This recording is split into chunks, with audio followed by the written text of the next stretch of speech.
कविता अपने माता पिता की बहुत लाडली थी। 3 बड़े भाइयों की बहन थी। कोई भी चीज़ मांगने पर उसी वक्त सामने हाजिर हो जाती। पूरे घर में रौब था उसका। पूरे परिवार और नौकरों पर राजकुमारी की तरह हुक्म चला लेती थी कविता। स्कूल में भी पूरा रौब था उसका। बड़े घर की लाडली थी जो वह। ऐसे ही उसने कॉलेज में दाखिला लिया। उसके ठाट बाट बड़ी गाड़ी में आना जाना, हर दिन नया फैशन देखकर हर कोई उससे दोस्ती करना चाहता था। थोड़े ही दिनों में उसके बहुत से दोस्त बन गए। पूरे कॉलेज में उसकी अपनी ही एक पहचान थी। इन दिनों उसके घर एक रिश्ता आया। खानदानी लोग थे और पापा की पुरानी जान पहचान थी उनके साथ। कविता के साथ कोई ज़बरदस्ती नहीं थी, पर कविता ने फिर भी हाँ कर दी, क्योंकि वह अपने परिवार से बहुत प्यार करती थी। वह जानती थी कि लोग उसका अच्छा ही सोचेंगे। लड़के का नाम राज था। राज काफ़ी पढ़ा लिखा और समझदार लड़का था। ससुराल वाले भी बहुत अच्छे थे। ससुराल में कविता की जगह वैसी ही थी जैसी कि मायके में। कोई भी कार्य कविता की सलाह के बिना नहीं होता था। सबकी लाडली बहू बन गई थी वह। फिर उसके घर एक बेटे का जन्म हुआ। राहुल कविता को जान से प्यारा था। पोता पाकर ससुराल वाले तो फूले नहीं समाते थे। कविता कभी कभी सोचती कि उसकी किस्मत कितनी अच्छी है।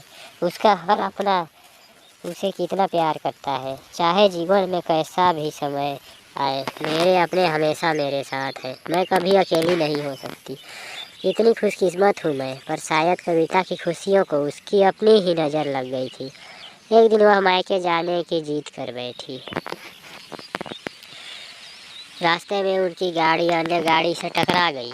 कविता, राज और राहुल बहुत बुरी तरह से जख्मी हो गए। काफ़ी दिनों के इलाज के बाद राज और राहुल तो ठीक हो गए, लेकिन कविता पूरी तरह ठीक ना हो सकी। सर पर चोट लगने के कारण वह अपनी आँखों की रोशनी खो बैठी। अब कविता की किस्मत जैसे उल्टे पाँव चलने लगी। मायके वाले कुछ दिनों तक उससे मिलने आते रहे। फिर कभी कभार फ़ोन ही करके पूछ लेते थे कि अब कैसी हो। धीरे धीरे ये सिलसिला भी कम हो गया। ससुराल वालों की सहानुभूति भी कम होने लगी। घर में किसी को पास बैठने के लिए कहती तो जवाब मिलता, बहुत काम है, अब तुम भी हाथ नहीं बटा सकती। राज भी चिड़चिड़ा हो गया था। बस राहुल ही था उसके साथ, जिसके साथ हंसते खेलते उसका वक्त गुजरता।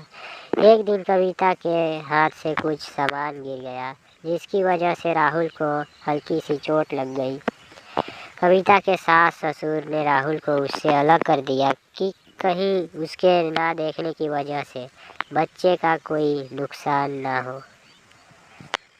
कविता अंदर से टूट चुकी थी। एक दिन उसने सबके सामने मायके जाने की इच्छा रखी तो राज उसे तुरंत मायके छोड़ आया, जैसे कि वह भी यही चाहता था। लेकिन राहुल को उसके साथ नहीं भेजा गया।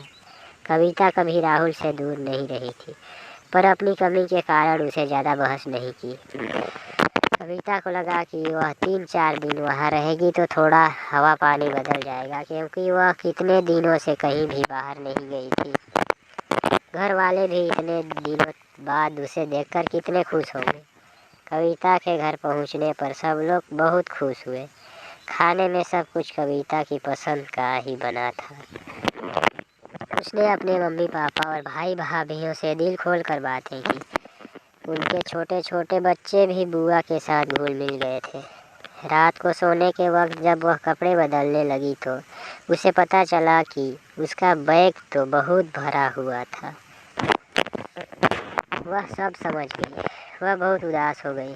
कुछ दिनों तक तो सब ठीक रहा, फिर जैसे सब बदलने लगा। सबका व्यवहार बदल रहा था। वह लोग जैसे थक चुके थे उससे। सब लोग घुमा फिरा कर पूछने लगे कि राज कब आ रहा है उसे ले जाने। वह बहाना बना देती, जबकि वह जानती थी कि उस घर में अब उसके लिए कोई जगह नहीं। कविता से चलते वक्त कुछ ना कुछ नुकसान हो जाता। थोड़ी बहुत टोका टाकी उसे सुनाई देती, वह टाल देती। एक दिन उसके हाथ से लगकर एक कीमती फूलदान टूट गया। छोटी भाभी ने बहुत हंगामा मचाया। कविता के माता पिता रोज रोज के झमेलों से तंग आ गए थे। उन्होंने राज को खुद से फ़ोन कर दिया। राज कविता को अपने घर ले गया। कविता को अपने परिवार वालों से उम्मीद न थी। जिस कविता के कहे बिना घर में एक पत्ता भी नहीं हिलता था, उस घर के लिए वह अब बोझ बन चुकी थी। राज के साथ ससुराल आते वक्त वह बहुत खुश थी, क्योंकि वह अपने घर जा रही थी, अपने जिगर के टुकड़े राहुल के पास। परंतु यह खुशी भी कुछ पल की ही थी। सारा बंदोबस्त पहले ही किया हुआ था। कविता को सीधे ऊपर वाले कमरे में पहुंचा दिया गया।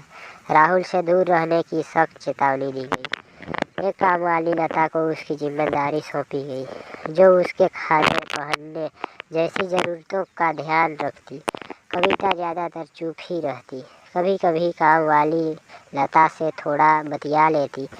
उसके जरिए राहुल का पता चल जाता। सबकी लाडली बेटी और बहू सबके लिए लाडली से बोझ बन चुकी थी।